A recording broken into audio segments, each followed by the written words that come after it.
My name's Geoff O'Keeffe. I'm the Executive Director of Zen Peacemakers, and this is our Peacemaker Circle format. We try to do this at least once a week. Sometimes we overbook, and we've had two or three sessions in a week. I know some of you have attended before. We really try to mix up the topics or the areas of focus for these sessions, and kind of move around the perimeter of the interest and engagement and activity world of Zen peacemakers. So this could include war and conflict, racism, gender issues, homelessness, food insecurity, refugees, imprisoned people, the environment, the arts. We touch on the arts quite often. Pure Dharma. If you're, I warmly invite you to become a member of Zen Peacemakers. It's free. Takes 30 seconds to just go to the website and fill out the thing, and then separately subscribe to the newsletter if you don't do that already. I imagine a lot of you do, but if you don't, please do that. It's free. We do it every Tuesday, and it lets you know what's coming up and what we're doing. So it's a way to stay connected with this community. Some of you have been with us for a while. We've been around 30 plus years. We've got about 6,000 members in maybe 25 countries and 64 affiliated organizations. Not all Zen centers. We're a interfaith, non-denominational social action organization. So we're wide open to everybody. So please do join. And we put on everything except for our in-person bearing witness retreats at Auschwitz and in Alabama and up in Lakota land, up in South Dakota. Everything other than those we do is free. And I'm committed to keeping it that way. But we can absolutely use your help in continuing to do that. So anything you can help donate on the website will be most appreciated. And if you can't or are not inclined to do so, that's okay too. Everybody's welcome. So I'm going to mute myself for in a minute, but I want to introduce my friend Jacqueline Kramer, who's been a guest more than once. And she's talking about awakening at home. And we were just chatting a little bit, and I don't know what you all think, but my experience is I've never really elastically gone back to how my life was before COVID. I think the few years of COVID changed my behaviors a lot. I'm at home a lot more. I have not been on an airplane since February of 2020, and have no plans to do so. I've left Boulder County twice in 5 years. So I'm not sure what it's all about, but so what we do at home has become really important. So Jacqueline's going to talk about what she's been working on, and please, everybody relax. We're friends here, get to know one another, and I think I know Jacqueline well enough. I know she's going to try to have this be as interactive as possible. So tune up your vocal cords and listen with your heart. So Jacqueline, please take over. Thanks, Geoff. How many of you are new to the Zen Peacemakers? Oh my goodness, that's great. Oh, welcome, welcome. It's I don't know, Geoff, I've been with the group for well, since COVID. So it's a wonderful big tent and with great perspectives and wonderful speakers and offerings. And I echo Geoff's encouragement to avail yourself of these really world-class programs that are put on through Zen Peacemakers and great people. And so welcome to this very uh, ecumenical and broadly based world community of people who care about the world and um, and are supportive of one another. So, my name's Jacqueline Kramer, and I'm an artist and a writer by uh, because there's things that I need to say that need to be put into words. But I don't think of myself as a writer per se. Today, I'm going to talk about my new book, Awakening at Home, um, Home Practices to Soothe and Bring Awareness into Everyday Life. And then I'll read a little bit from it, and then we can have a discussion. If you're comfortable and have the capability, I would love if you turn your video on so we can all see one another and connect in that way. Because this isn't just about me talking at you, hopefully, it's about us talking together.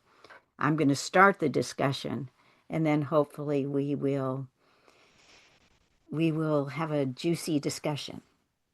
So, the book Awakening at Home started, I started writing it during the first Trump presidency, very concerned about basic values and the threat to basic human values. And so that was the original impulse. I'm a mother and I'm a grandmother and very much a homemaker, and my practice has been in the home.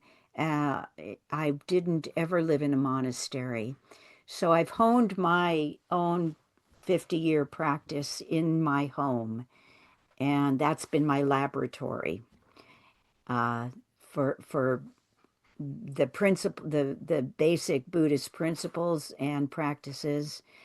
And so that's what I think about. That's my lifestyle, and that's what I write about. Um, so Awakening at Home, the book, I have a website also, Awakening at Home, but the book um, is uh, divided. The Buddha said that we wake up in four positions: sitting, walking, standing, and lying down, which are all the positions humans take. So I take that, I interpret that as we wake up wherever we are, however we are, whether we're in a monastery, whether we're in a home. It's the opportunity for waking up is present in all positions and in all places and at all times. So the book is organized around uh, that principle of waking up in four positions. Um, the first set of these are all like about 2 page. It's a very it's a very thin little book, and they're 2 page. They're a series of 2 page essays. The first set of 2 page essays are um, sitting, sitting. And so they're about sitting practice and the value and this and the challenges. Um, I very much wrote it to be useful to people who are new to the practice and hopefully to others as well. But I wanted to get back to the basics as much as possible. So the first 6 little essays are about sitting practice and encouraging and support for sitting practice. The next set of essays are on walking. So, with the idea that we look within and we and we start our practice by looking within, and then we bring it out into our everyday lives. So the second set of essays is maybe it would be about what's being called mindfulness, I'm hesitant to use that word. It's used a lot, but it's about practicing while we're out in the world, walking around with our families in our homes, um, and in our personal lives. And then the third set of essays is standing, and that's about bringing the practice out from our home into the world. And so it's about activism, it's about um, uh, sharing ourselves and connecting with our communities. And then the last set is lying down, is addressing issues like dying and sickness and uh, when we feel empty with nothing left to give. Uh, it's about the times in our lives, practice during the times of our lives where um, we are, we don't have the same kind of control that we feel like we have during other times. So that's how the book is organized. It's organized around that. My work has been largely with mothers. So as I soft launch the book, I'm on a lot of mothering podcasts, and because I want to bring the practice, make it as home and family friendly as possible. So I'm bringing it to the mothers um, as an option um, without the the Buddhist um, orientation necessarily, because I talk to a lot of Christian podcasts and things like that. So because it doesn't matter, it's not a religion, it's a practice. And what did I else did I want to say about this before I read? Um, I feel really, I have this, how many of you know the Lojong teachings, the Tibetan Lojong teachings? They are, for those of you who don't know, they're a set of like sayings. Pema Chodron says pithy sayings that are kind of guides. They're kind of like they in the same vein as the paramitas, in that they are not about sitting, they're about guidance. And so I've been very influenced by them. And I have number 11 on my um, at my meditation chair these days. And it says, when the world is filled with evil, transform all mishaps into the path of Bodhi. And I think that's so pertinent to our time because we're in such a tumultuous and dangerous and anxiety producing and frightening time. And it really challenges us as practitioners to, well, how does our practice apply during times like this? Is it useful? If it is, if, or is it just able, are we just able to do it during more peaceful times? Um, so that is, that is my, uh, that's my perspective with this, is that my hope is that it is helpful during uh, challenging times, um, the practice, and kind of looking around at as many angles as I can discover for it to talk about, well, how can we use it here in different places. So, also, I think beauty and love and juiciness and all of the wonderful things, we need to really amplify them right now because the other stuff is definitely being amplified. Cruelty and fear are being amplified. And I think it's really important to, for, to amplify um, uh, what is good about the human beings and about being human and about our human predicament.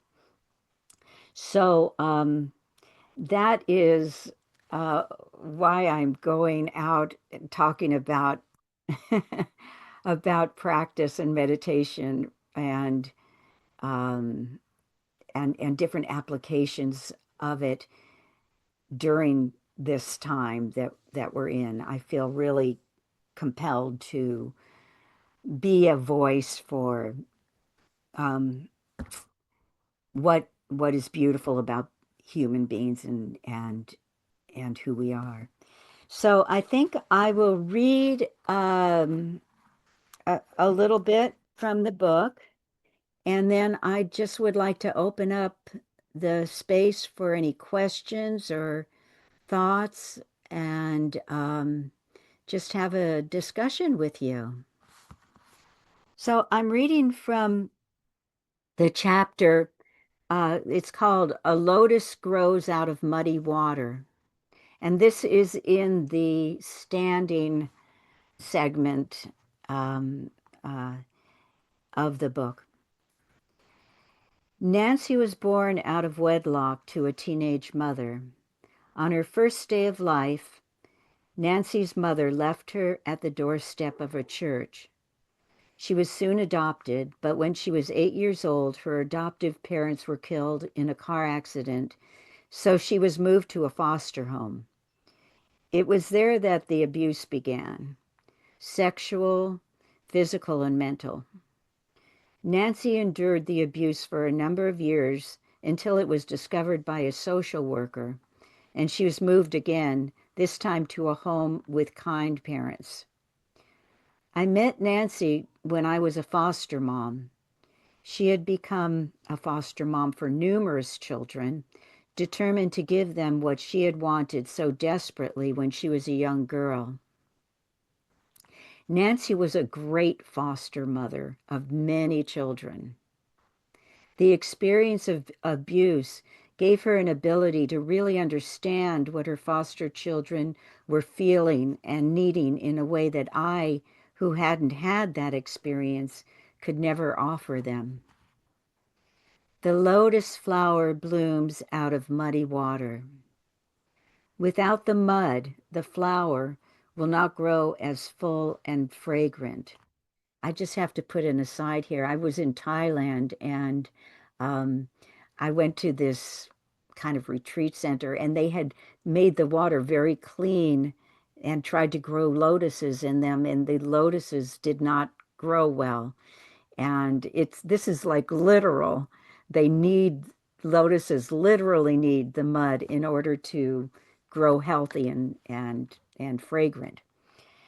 Um, we are born out of muddy water in this imperfect world where people we love die, where many are struggling to survive. Some are struggling for meaning, and many are desperately lonely. Even if we enjoyed a wonderful childhood, if we have an open heart, it's hard to make sense of the pain we see and read about every day. This is the way it is. This is the atmosphere in which we are all awakening like lotus flowers out of our portion of pain included in the human experience. Our parents are imperfect. Our world is imperfect. Whatever our imperfect parents and imperfect world handed down to us is now our legacy. Their work is over, and ours has begun. The challenge set before us is to lift ourselves up out of any loneliness, fears, anger, and addictions we are experiencing. When we cease blaming parents or circumstances for these feelings, we can begin to rise up through the muddy water into the light. Our allotment of pain is not meaningless. It is the manure that nourishes the sweet bud of our flowering. Without pain, how could we ever develop compassion? Because we are embarrassed by our addictions, selfishness, anger, ignorance, and greed, it is tempting to try and hide these impulses, even from ourselves. But ignoring uncomfortable thoughts and feelings doesn't make them disappear. They grow in the darkness and seep out through the cracks. We're apt to project those rejected dark thoughts and feelings onto others, whether they are the people in our life or people from unknown cultures.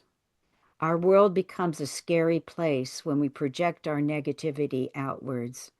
We see enemies everywhere because the real enemy remains hidden in the darkness, as close as our breath.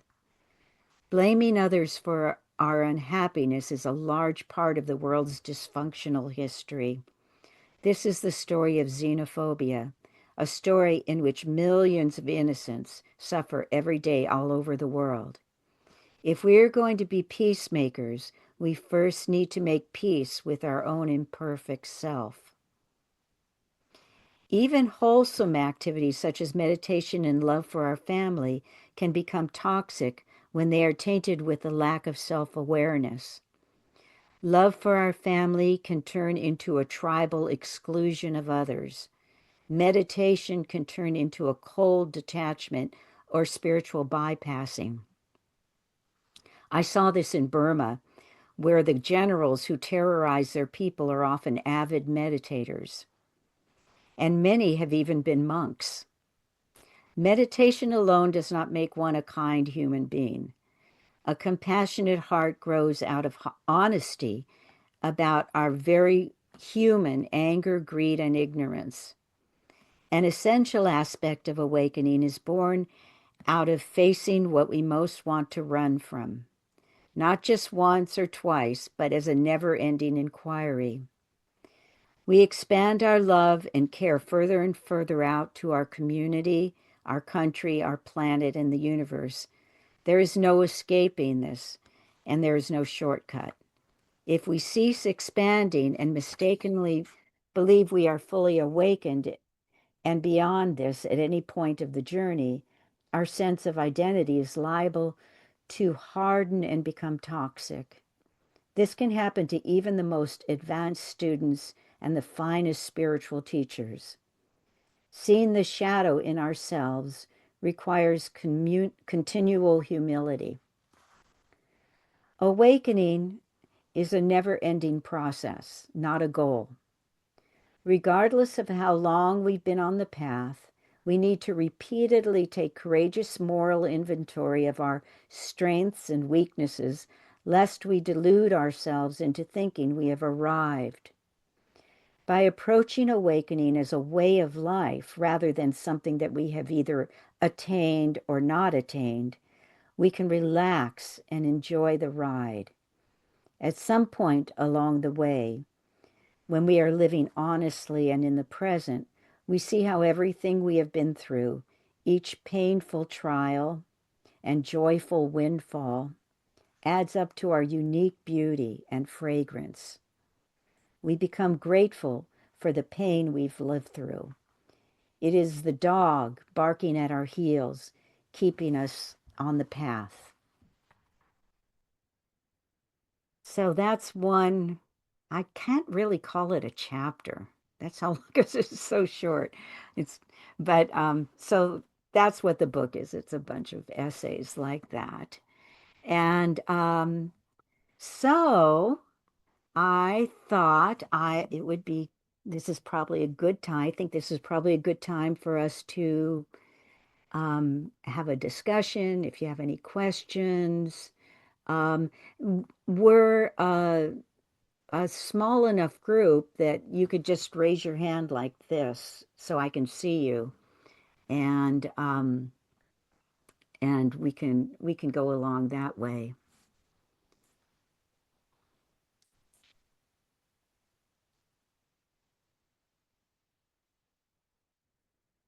Oh, is that a little hand? Zabeth.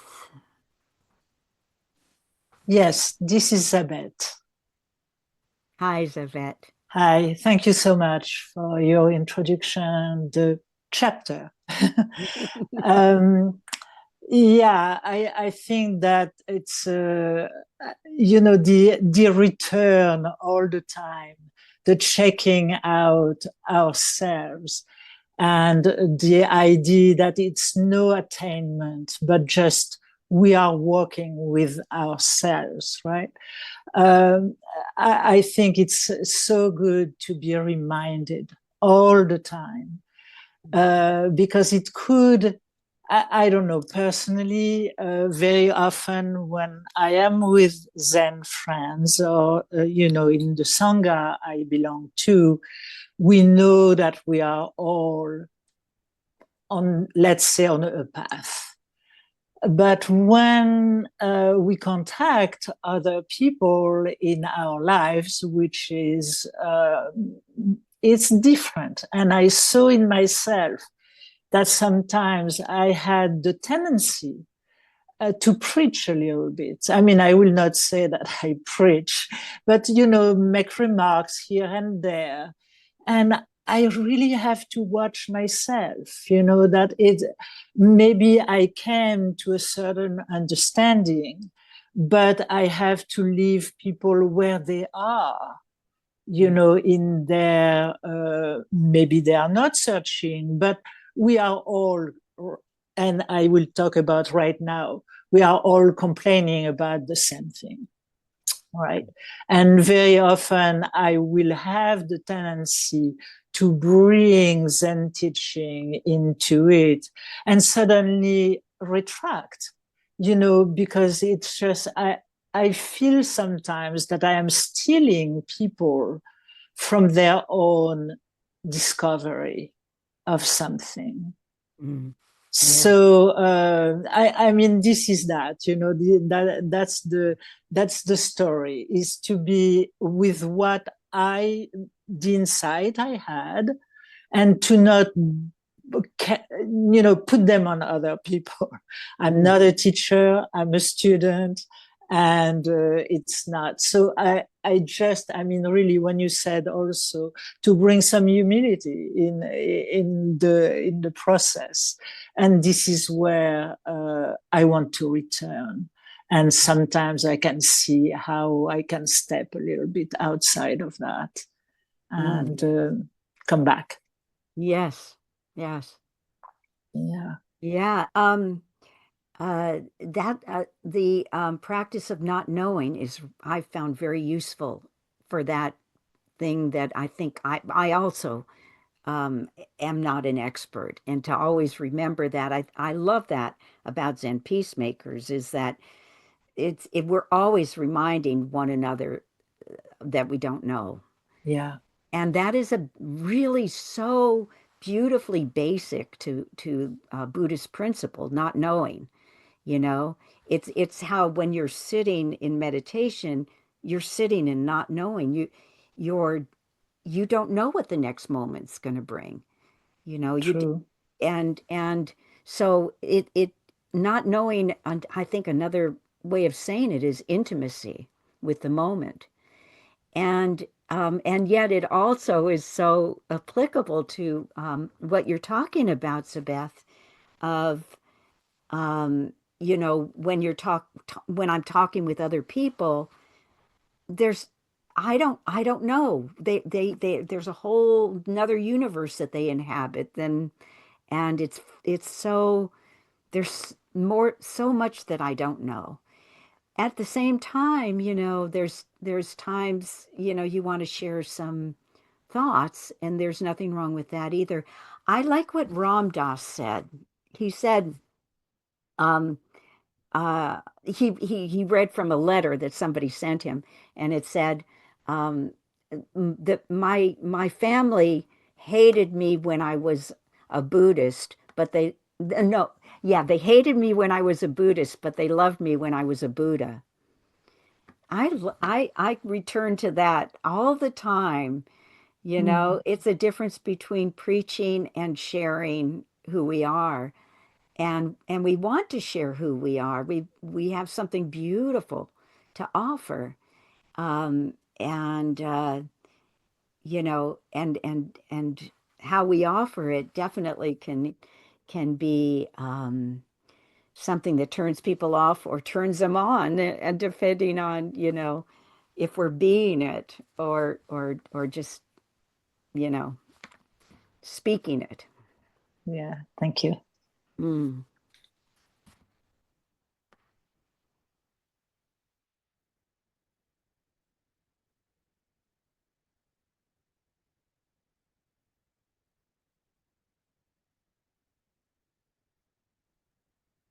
Have any of you lived in a monastery? You have, Donna. So you've experienced both ways. Yeah, I was, after recovering from surgery, at a wonderful place right outside of Madison, Wisconsin called Deer Park. And they were connected to the Dalai Lama. So I stayed there as a layperson, but it was a wonderful experience of peace, and it was kind of out in the country, so you were near cows and animals. And I would love to give that experience to everybody, Mm. just being in this peaceful setting with people whose minds and hearts were dedicated to love and all the good stuff. And that was a beautiful part of my life, and I'm grateful for it. Mm. Yeah, there is nothing like being in a spiritual community, is there? Yeah. And it's a challenge to maintain the level of practice that that you experience in a spiritual community when you're in your home. And we need, there's a lot of support that like sitting at prescribed times and being around people who are reminding one another of the practice. And yeah, and so it's a whole different challenge when you get home. I know I've gone on for many years. I went on retreat for like week or 10-day retreats and then came back home. And during the retreat, I would raise the level um, of awareness and become very sensitive, and then come home in a world that was quite different than that without the support system anymore. And in fact, that's what motivated me um, to explore that. How is it different when you're in a community than when you're in a little nuclear unit or home alone? How do you maintain that momentum? And it's a question that I am always sitting in because it is It's such a, hard to maintain that in the real, quote unquote, real, the yeah, world at large. yeah, And you really have to work on it. I mean, awareness, like you said, is a constant challenge, at every moment, and finding peace. I guess that's our challenge of work here to do. That's how my mind looks at it. yeah, mine too. And I was 3 years into a dedicated practice when I got pregnant with my daughter, and I applied the practice to being at home as a mother, and that situation, and found it really useful. So I think you're right. I agree, Donna. It's about how do we translate it? And I'm still in the inquiry. I'm in the inquiry. I'm just like, these are notes along the path, of how do we share? And this also goes back to what you were talking about, Zabeth, too. How do we share something that we found so valuable with other people, and and especially in this world today, it has um, so much usefulness and is so important to the discussion because it's mostly a very fearful discussion going on.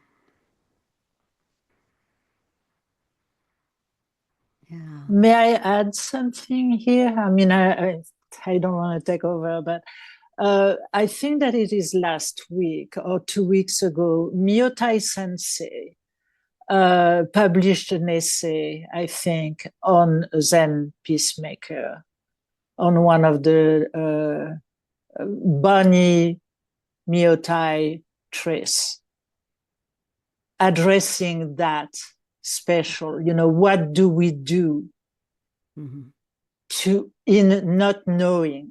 Can we all the time remember that we don't know? All that is fiction in one sense, right? Mm-hmm. And what do? We return on ourselves and we keep breathing and we come back to ourselves and to the peaceful, to the still point.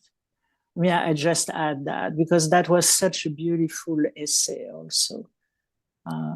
Who was that again, Zabeth? Bonnie Miyotai Sensei. She was the abbess of the Zen Center of New York City. Oh. She was transmitted by John Dido Laurie, who was with Bernie Glassman.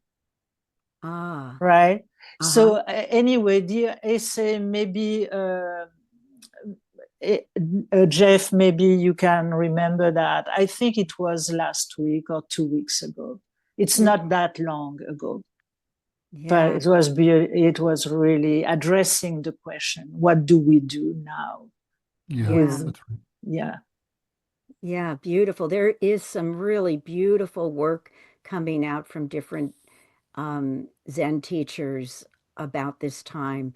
And I'm not surprised because difficult times tend to bring out some very beautiful things, people coming forward with some very strong and beautiful things. And a number of the Zen Peacemaker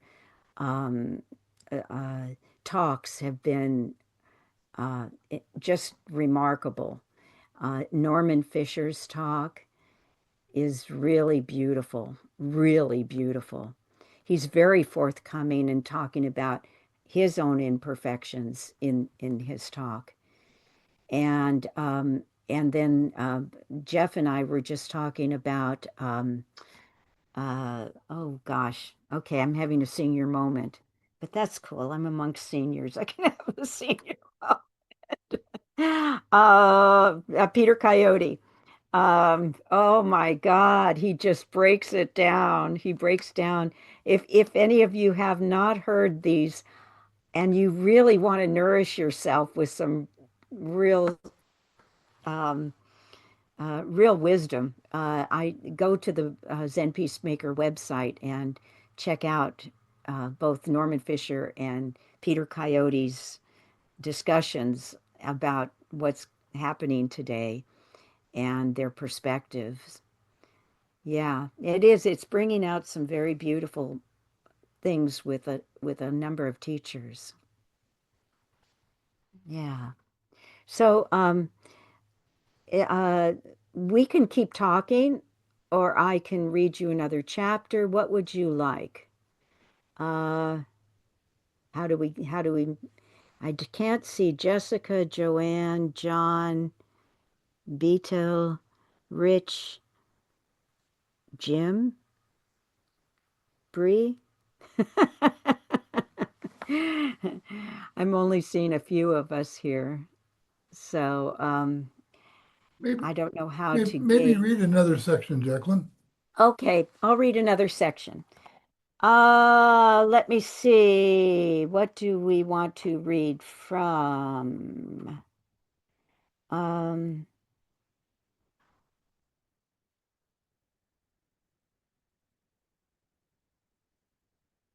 so how about something from the walking section?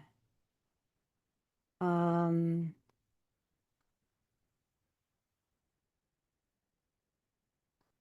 okay, so the walking is just about our everyday life. I'll read the piece on Gata meditation. Do you all know about Gata meditation? Gata? No? Okay. Uh, you're about to learn. In preparation for our journey through meditation verses, 3 thin volumes sit by my side. One is a translation of the Dhammapada that my mother helped make more accessible to a Western audience. One is a sliver of a book by Thich Nhat Hanh entitled Present Moment, Wonderful Moment. And the third is a book by Robert Aiken Roshi called The Dragon Who Never Sleeps. These are books that are like about this size. They're like little pockets, little gems. Um, Gata is a Sanskrit term meaning verse or hymn. In classical Buddhist literature, the word Gata is used to designate the versified portion of the sutras or teaching stories. Verse and meditation have been intimately linked together since the beginning of religious thought. The use of verse as a carrier of wisdom is not only found in Buddhism but also in other religions throughout the world. The Torah, the Psalms, the Bible, and the Quran are just a few examples of illuminated words that contain an experience of the awakened mind. Gatas are equally as useful for beginners as they are for advanced practitioners. Part poetry, part affirmation, part practice instruction, Gatas have the ability to cover a vast territory in a short amount of time. They are direct, bite-sized, and incisive, offering a pocket practice we can carry anywhere and pull out at any time. When we encounter just the right words, a door to a more expansive reality opens up before us. We can enter there. The words may be different for different cultures, different ages, and different personalities, but their effects are the same. When we meet these words, the spiritual world becomes not simply beautiful thoughts, but a very real experience of the numinous. Gatas have the power to open our inner eyes to new ways of seeing. They infuse us with the joy and depth that is available regardless of the circumstances we find ourselves in. Looking at these slender little books before me, almost pamphlets really, it's clear that an inquiry into Gathas is not going to be about research or scholarship. Since Gathas are art forms, we can't think our way through them. We need to feel and experience a Gata. The experience is a dance between our awareness and the present moment. The way into a Gata is through our own flesh and blood life. The dishes being washed, the snarky thought, the food being eaten, the pain in our heart, combined with openness to experiencing life in a fresh way. Here are a few gathas. When I feel I haven't got time, I vow with all beings to light incense and making my bows touch the place of no time. Robert Aiken Roshi. Entering the meditation room, I see my true mind. I vow that once I sit down, all disturbances will stop. Thich Nhat Hanh. The wise man, by vigor, mindfulness, restraint, and self-control, creates for himself an island which no flood can submerge, the Dhammapada. Although the above gathas deal directly with meditation, no situation is too small or too large for a gata. And here are some other gathas. When the traffic is bumper to bumper, I vow with all beings to move when the world starts moving and rest when it pauses again. That's Robert Aiken Roshi. May I cut you, little flower, gift of earth and sky? Thank you, dear Bodhisattva, for making life beautiful. Thich Nhat Hanh. And the Gatha we already visited, which in the other chapter I talk about Brother Lawrence, who was a Catholic monk who awakened in the kitchen. And his prayer, or Gata, was, Lord of all pots and pans and things, make me a saint by getting meals and washing up the plates. Each of these gathas illuminate everyday life. Can you hear how different the voices of Aiken Roshi, the Dhammapada, Brother Lawrence, and Thich Nhat Hanh are? Each verse navigates the depths, yet each psyche is unique. Your awakening does not look like my awakening, or Aiken Roshi's awakening, or Thich Nhat Hanh's awakening, or even though we inevitably touch the same basic truths. This is the case with the world's great religions and mystical systems. Each authentic system dives deep into the heart of the matter and brings up its treasures, conveying the depths to those of us living on the surface by using different languages and imagery for different cultures. The challenges you encounter every day are different from the challenges I encounter. Because of this, we may be attracted to different gathas. A gata about ox herding is not so relevant to today's city dweller. A gata about waiting in traffic is not so relevant to someone who doesn't drive. Allusions to plants and seasons appeal to some, allusions to graffiti and bus stations to others. Images and language evoke different things to different people, given their life experiences. For this reason, we need to continue creating new poems, new literature, and new gatas. They are living art forms.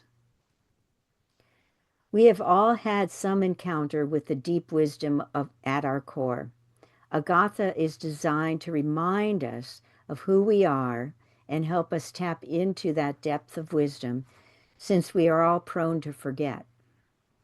Both beginners and seasoned practitioners need to be reminded of the bigger picture over and over, regardless of how long we've been on this spiritual awakening journey. A gata brings us there. We can use gathas created by others who inspire us, or we can create new gathas uniquely suited to our life. Nobody knows the best language to use or what situations we encounter daily better than ourselves. With a little support, we can learn how to write our own gata from that deep, still place within, the place we touch in meditation. Using language that is meaningful to us, our homemade gatas will touch our hearts powerfully and directly. They remind us of who we really are throughout the unique particulars of our day.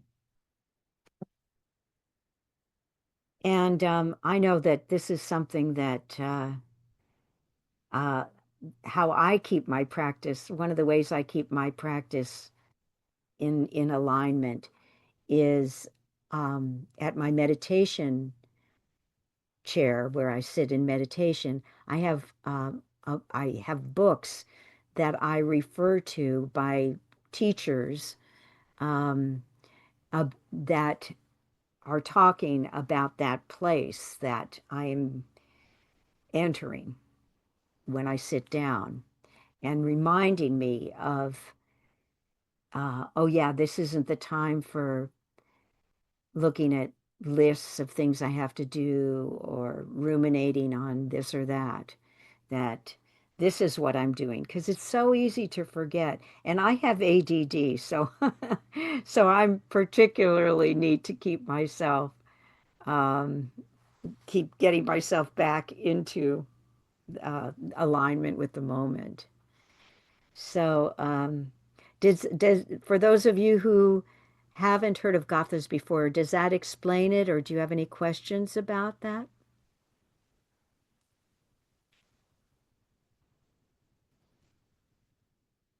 No? Yeah. Angela. I was kind of proud to hear that I do have a Gata practice. Ah, you do. What is your Gata practice? No, I resonate with, like, I might read something and I find a blurb that really sinks in, and then I just write it on one of my spreadsheets, and it keeps doing that for like months on end, and then I might find another one that really resonates, and so might have several of them that kind of keep me company as I'm sitting at the computer. So Yeah. Yeah. yeah, Yeah. thank you for pointing that out. That is part of the home practice. Yeah, it really can be very useful, can't it? And you've kind of happened upon it yourself, and a lot of people do, I think. But it's called in the Christian tradition, it's called Lecito Divina. That's the name for it in the Christian, where they take a piece of the scripture and and bring it into their heart as part of their practice. Um, but words are remnants from the teachers that we can keep referring to. And since we're in a home and we're not in a place where there's a resident teacher, that to keep us like to keep the energy going in that direction, we can draw from teachers through books. And it's been a big part of what's helped my practice is um, drawing from books and koans also. They don't quite fit into that because uh, they're a unique um, practice strategy. But words are very important, and if they're beautiful, I find that they open my heart more. If the way it's written is a way that um, it's like looking at a beautiful painting. Something opens up. It's an art form. So that's one of the ways that art through words can be um, a great asset to practice, and very important. Very important.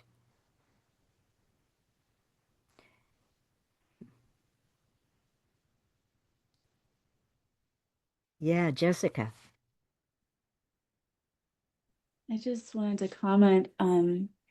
I've been to Magnolia Grove Monastery a few times, which is one of the ones that Thich Nhat Hanh established in the US. And they have little cards with gathas posted all over the place. Like even inside the stalls of the bathrooms, there's like gata for using the toilet.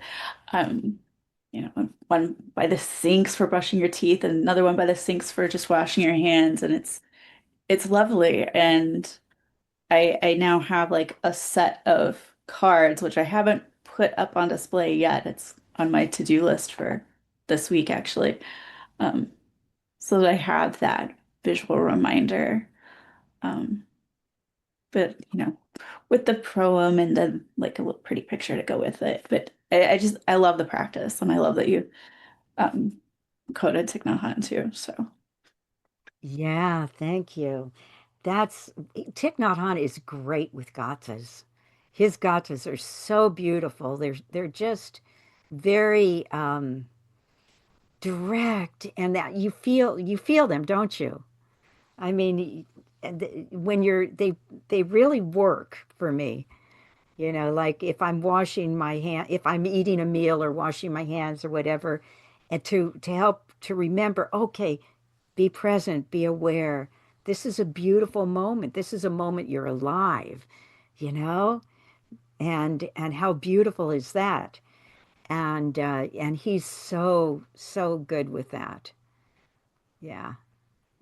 Yeah, it is a basic Buddhist um, practice, but there's certain teachers that Robert Aiken Roshi also is very has very beautiful gathas. But Thich Nhat Hanh is especially, he uses them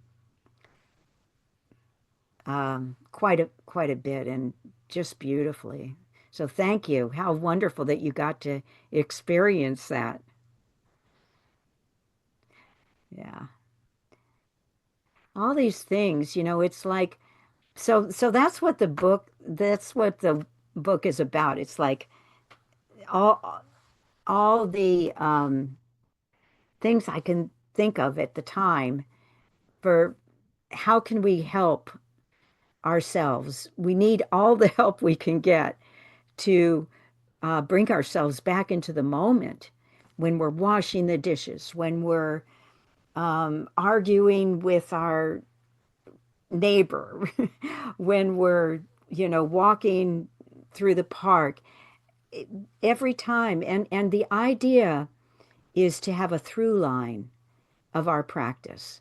So a through line from sitting to you get up off your sitting and bring that into cleaning the house and making the meals and driving to work and dealing with relationships, and then bringing that into the bigger community and into our life. And the idea is to allow the practice to flower into all the areas of our life. That for me is my intention in my practice, is to invite the practice to flower in all the moments, whether I'm standing in line at the post office, waiting, you know, um, uh, waiting to do something. My initial impulse would be to get irritable, standing in line at the post office or at the DMV or something like that. And it's a missed opportunity. I see it now as a missed opportunity. It's like, oh, I can do standing meditation. Okay, well, what is standing meditation? It's breathing, being right where I am, and feeling everything that's going on in my mind and body, and uh, uh, and just being present for my life. And there are so many moments uh, that can be lost, that can be found with the practice. So it's all about practice. It's not about perfection. It's all about falling and getting standing back up and falling and standing back up and using whatever it is. I just was looking at somebody's art he goes to the dump and picks up stuff to make his art. And so that's kind of like what we're doing. Just making practice out of whatever junk we have flying around in our lives. Um, and and I find that I it really works for me too. Like if I'm standing in line, back to the standing in line at the post office, instead of getting irritable, when I do really be present in that moment, I become more centered, less irritable, present, and it can even become delightful. It very often does. When I'm not resisting what's in the moment, it very often becomes delightful. Yeah. How are we doing, Geoff, with time? We're okay. If you want the time, we've got until the bottom of the hour, and you can end early too if you feel it's natural. Yeah. Okay. Yeah, Zabeth.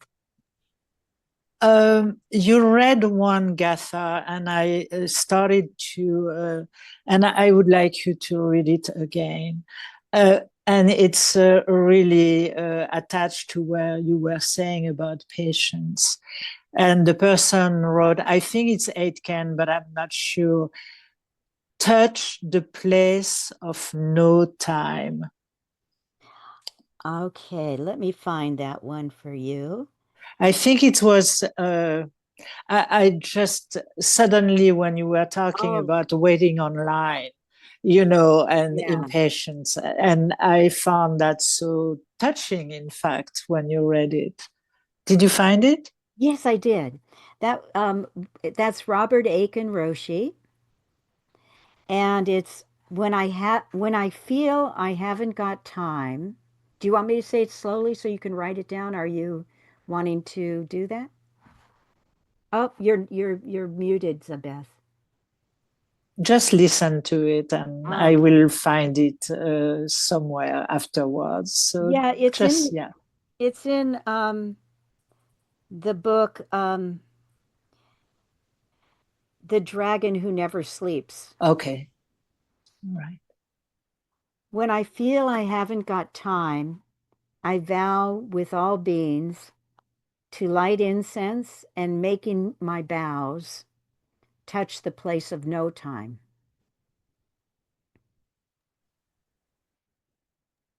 Thank you. Mm-hmm.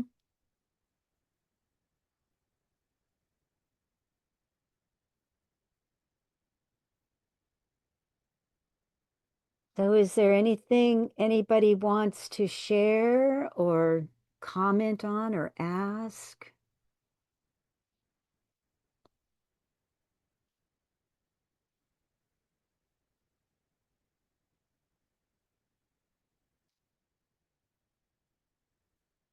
Gata. Oh, I thought you were wanting to.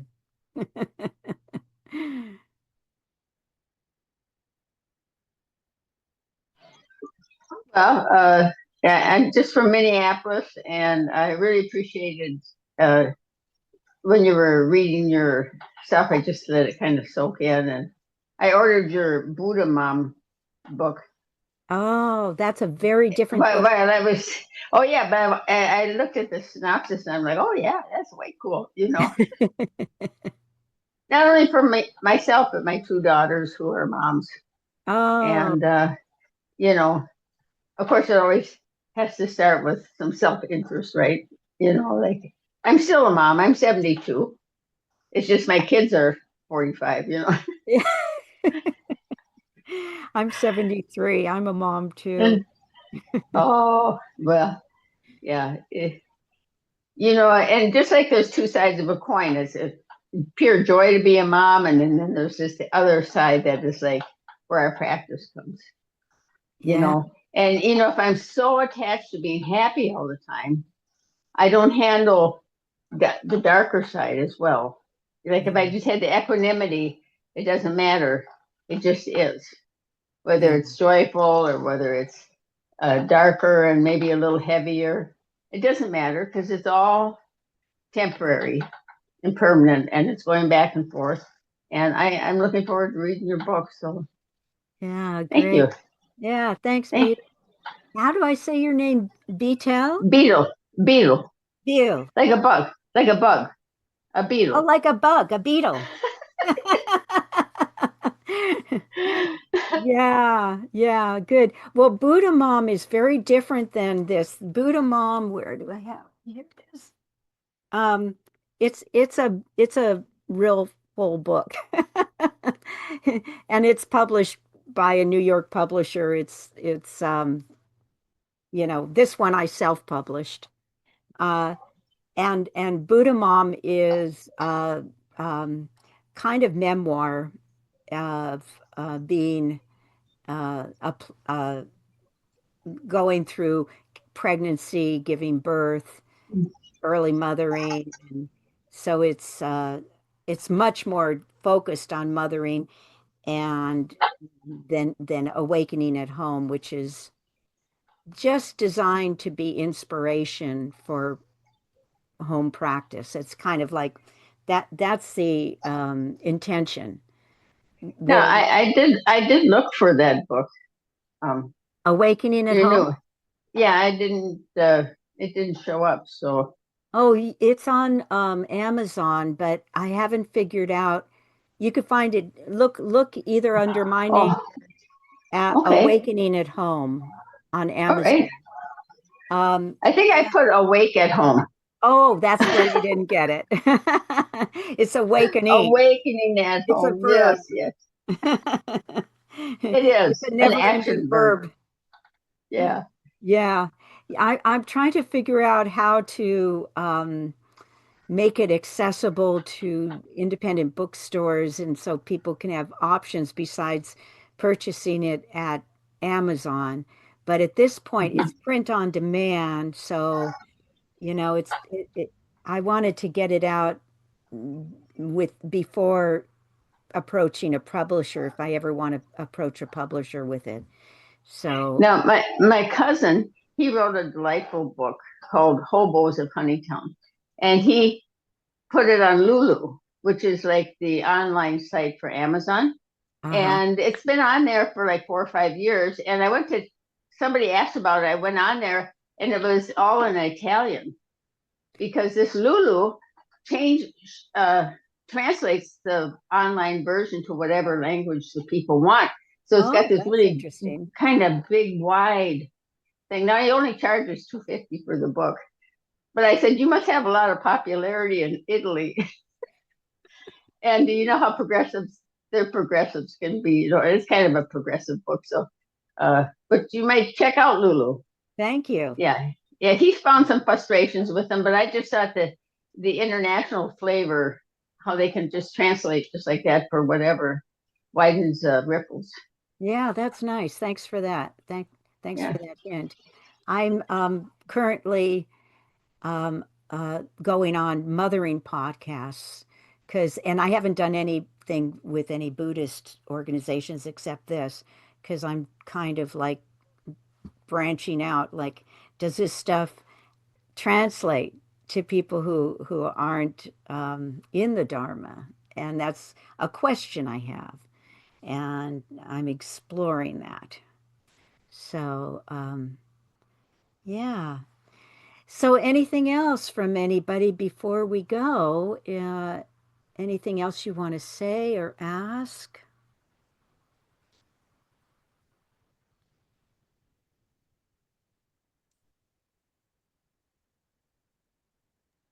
Okay. Great.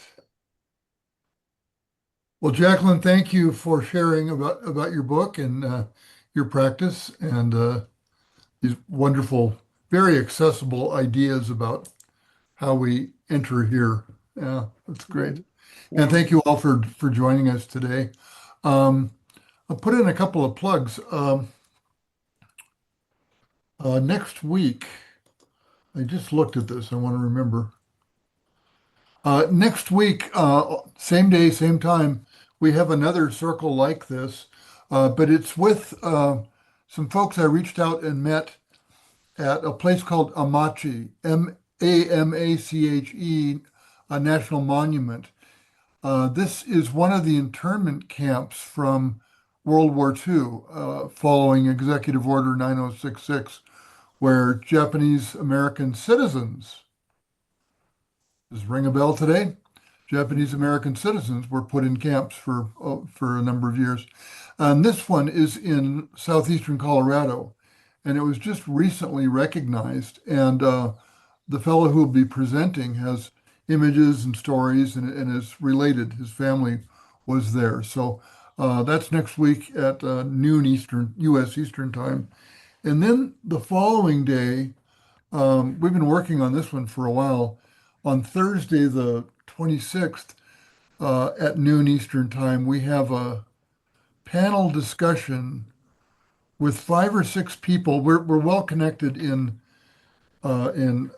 Israel and Gaza and the West Bank. We have 5 or 6 people on a panel from Israel, Palestinian people from Gaza and the West Bank, talking about what's going on. And they are currently there.